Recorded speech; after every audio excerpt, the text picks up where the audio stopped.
శుక్లాంబరధరం విష్ణుం శశివర్ణం చతుర్భుజం ప్రసన్నవదనం ధ్యాయేత్ సర్వవిఘ్నోపశాంతయే అగజానన పద్మార్కం గజానన మహార్నిశం అనేకదంతం భక్తానాం ఏకదంతోపాస్మహే. ఓం గం గణపతయే నమః. ఓం శ్రీమాత్రే నమః.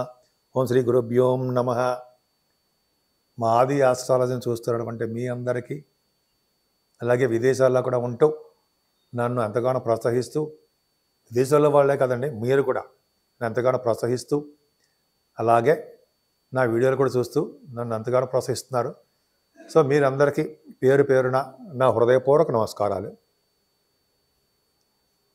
ఇప్పుడు మనం 12 రాశుల వాళ్ళకి మకర రాశిలో సూర్య భగవాను ప్రవేశించినప్పుడు కలిగే ఫలితాలు ఎలా ఉంటాయి తెలుసుకుందాం.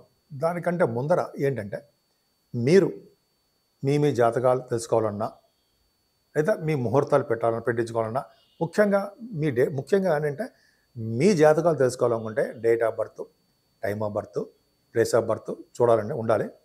సో మీకు ఏమి ప్రాబ్లమ్స్ ఉన్నాయి, వివాహం ప్రాబ్లమ్సా, లేకపోతే మ్యాచింగ్ అంటారు సార్, వధువు యొక్క జాతక మ్యాచింగ్, అది తెలుసుకోవాలన్నా, అలాగే ఇదంతా కూడా మకర రాశిలో ప్రవేశించినటువంటి సూర్యభగవానుడు కాబట్టి ఉత్తరాయణ పుణ్యకాలం.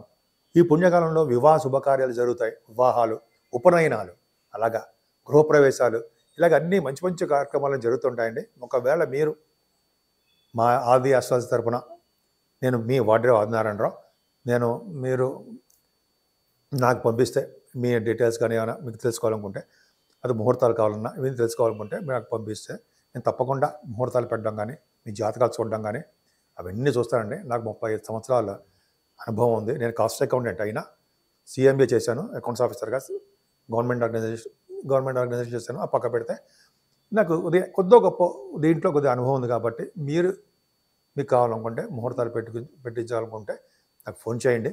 ఒకవేళ నేను షూటింగ్స్లో ఉంటే నేను ఫోన్ లిఫ్ట్ చేయలేకపోవచ్చు, సైలెంట్లో ఉంటుంది. మీరు మీ కింద నెంబర్కి ఫోన్ చేసినా అయితే మీకు వాట్సాప్ నెంబర్ కూడా ఉంటుంది. వాట్సాప్లో మెసేజ్ పెట్టినా నేను మీకు ఏమి కావాలో అనేది దాంట్లో రాయండి. రాస్తే నేను తప్పకుండా ఈ షూటింగ్స్ అన్నీ అయిపోయిన తర్వాత కూడా నేను ఫోన్ చేసి మిమ్మల్ని పలకరిస్తాను. మీకు ఏం కావాలో కూడా అడుగుతాను. సో మీకు ఏమైనా కావాలనుకుంటే ఈ కింద నెంబర్కి ఫోన్ చేయండి. ఇప్పుడు మనం మకర రాశిలో సూర్యభగవానుడు ప్రవేశించినప్పటి నుండి 12 రాశుల వాళ్ళకి ఎలా ఉండబోతోంది, బ్రహ్మాండంగా ఉండబోతుందండి. అంటే సూర్యభగవానుడు యొక్క పవర్ ఎలా ఉంటుంది, జనవరి నుంచి ఇలా ఉండబోతోంది తెలుసుకుందాం. ఈ సూర్యభగవానుడు అంటే మకర రాశిలోకి 14వ తారీఖు జనవరి నుంచి మకర రాశిలో ప్రవేశిస్తాడు. 12వ తారీఖు ఫిబ్రవరి వరకు కూడా మకర రాశిలోనే ఉంటాడు ఆయన. సో ఈ మకర రాశిలో ఉండడం వల్ల 12 రాశుల వాళ్ళకి ఫలితాలు ఎలా ఉంటాయో తెలుసుకుందాము. కన్యా రాశి వారికి రవి సంచారం పంచమ భావంలో ఎలా ఉంది. సంచారం అంటే ఉండడం, మకర రాశిలోకి ప్రవేశించడం అంటాం కదా. మకర రాశిలో పంచమ స్థానం 5వ స్థానం అవుతుంది. ప్రవేశించడం వల్ల రవి అంటే సూర్యభగవానుడు ప్రవేశించడం వల్ల ఎలా ఉంటుంది. నిర్ధన స్వల్ప పుత్ర, దేవతానుగ్రహ పుత్రోత్పత్తి, పుత్రారిష్టం కర్మ విగ్రహ అని అంటాం. అంటే ఏంటంటే పంచమంలో రవి ఉండడం వలన స్వల్ప పుత్రులు, కొద్దిమంది పుత్రులు మాత్రం ఉంటారు. రవి ఉండడం వలన, దేవతానుగ్రహం వలన, దేవతా ప్రసాదం వలన పుత్రులు కలుగుతారు మీకు. అంటే ఎంతో కష్టపడి పూజలు చేయవలసి వస్తుందండి. కొద్దిగా లేట్ అవుతారు, కానీ పూజలు చేయడం వల్ల పుత్ర సంతాన యోగం ఉంటుంది. కానీ గుండెగా మాత్రము హెల్త్ అంటే హార్ట్కి సంబంధించింది కొద్దిగా రవి పంచమంలో ఉండడం వల్ల, అందరికీ కాదండి, ఇది అందరికీ ఉద్దేశం చెప్తుంది కాదు, కొన్ని సందర్భాల్లో మాత్రమే చెప్తున్నాను. అంటే గుండెకి సంబంధించినటువంటి ఇబ్బందులు రావచ్చు అని శాస్త్రం చెప్తోంది పంచమంలో ఉండడం వల్ల, పంచమంలో రవి ఉండడం వల్ల. అంతేకాకుండా పిత్రారిష్టం అని చెప్పుకున్నాం కదా, తండ్రిని బాధించేవారుగా, తండ్రిని కొద్దిగా ఇబ్బంది పెట్టేవారుగా ఉంటారు. ఆ పంచభాత అంటే కొద్దిమంది అంటే చదువు విషయంలోనూ, లేదా ఇంకో ఉద్యోగ విషయంలో చిన్న చిన్న ప్రాబ్లమ్స్ తండ్రికి ఇబ్బంది పెట్టేవారుగా ఉంటారు. ప్రతి పనులందు ఆటంకం కలిగించేవారుగా మీరు ఉండడానికి అవకాశం ఉందండి. ప్రతిసారి కూడా అంటే ఎవ్రీ టైము మీకు ఈ ప్రాబ్లమ్స్ వస్తాయని మాత్రం ఏం కాదు. రవి పంచమ స్థానంలో ఉండడం వలన చిన్న చిన్న ప్రాబ్లమ్స్ ఇస్తాడని మాత్రమే చెప్తున్నా. సూర్యభగవానుడు మీకు మ్యాలిఫిక్ అయ్యాడు, పాపి, పంచమస్థానం ఉన్నాడు. అందుకనే పంచమస్థానం ఉండడం వల్ల కొద్దిగా నష్టాలు కలిగించడానికి అవకాశాలు మాత్రం ఉన్నాయి. కానీ మీరు అంటే ఈ నెల 14వ తారీఖుని మనకి మకర సంక్రమణము వస్తుంది, సంక్రాంతి. సో అంటే సూర్యభగవానుడు మకర రాశిలో ప్రయాణం ఉండడాన్ని ఉత్తరాయణ పుణ్యకాలము అంటాం. ఉత్తరాయణ పుణ్యకాలం. ఈ ఉత్తరాయణ పుణ్యకాలంలో 14వ తారీఖున మరింత పవర్ ఉంటుందండి సూర్యభగవానుడికి. అందుకని ఈరోజు చేసేటువంటి ఏ కార్యక్రమాలైనా ఈ రోజు అంటే 14వ తారీఖుని ఏ మంచి పని అయినా సరే మంచి విశేషమైన ఫలితాలు ఇస్తాయి. ముఖ్యంగా ముందర తెల్లవారుజామున లేచి సముద్ర స్నానాలు కానీ, గంగా నది స్నానం కానీ, సరయు, యమున అలాంటి త్రివేణి సంగమంలో స్నానాలు కూడా బాగా చాలామంది చేస్తారు.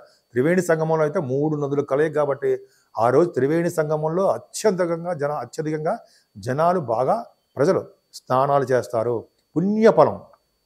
పుణ్యం అధికంగా ఉంటుంది. సూర్యభగవాన్ని ఎదురుకుండా ఉంచుని అర్ఘ్యం సమర్పించాలండి. స్నానాధికాలు అయిపోయిన తర్వాత అర్ఘ్యం అంటే 2 దోశల నిండా నీళ్లు తీసుకుని, ఒకవేళ వీలుంటే దగ్గరలో ఉంటే పువ్వులు, ఎర్రటి పువ్వులు, పుష్పాలతోటి అర్ఘ్యం సమర్పించడం వలన సూర్యభగవాన్ మంత్రంతో మీరు చేయడం 11 సార్లు చేయొచ్చు, అంటే 3 సార్లు చేయొచ్చు. ఓం సూర్యాయ నమః, ఓం సూర్యాయ నమః అని, లేదా గాయత్రి మంత్రంతో 10 సార్లు దశగాయత్రి చేయాలి.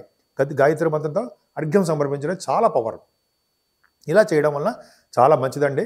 ముఖ్యంగా మీ కన్యారాశి వాళ్ళకి ఈ స్నానాలు అయిపోయిన తర్వాత బయటకు వస్తాం కదా, స్నానాలు అయిపోయిన తర్వాత దానాలు చేయడం చాలా ఇంపార్టెంట్ అంటే మంచిది. చాలా ముఖ్యంగా ఏ దానం?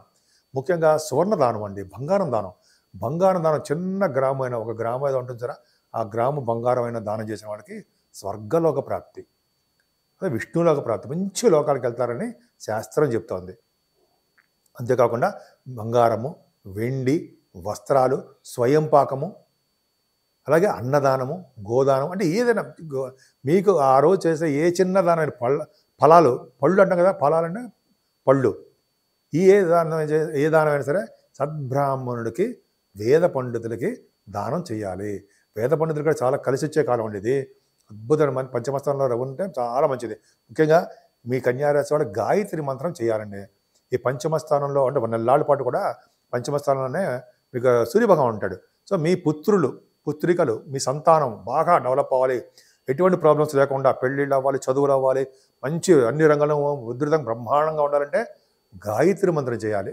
మీరు ఆడవాళ్ళకి చెప్తానండి, గాయత్రి మంత్రం లేదా సూర్యభగవానుడికి ఆదిత్య హృదయం చేయడం. సరే ఇవన్నీ మనకు తెలియవండి, మనకి రావు అనుకుంటే సూర్యభగవాన్ని ఎదురుకుండా నుంచి సూర్యభగవాన్ మనసులో తలుచుకుని పోని, ఇంట్లోనే ఉంటాం మనం, తలుచుకొని సూర్యభగవాను నమస్కార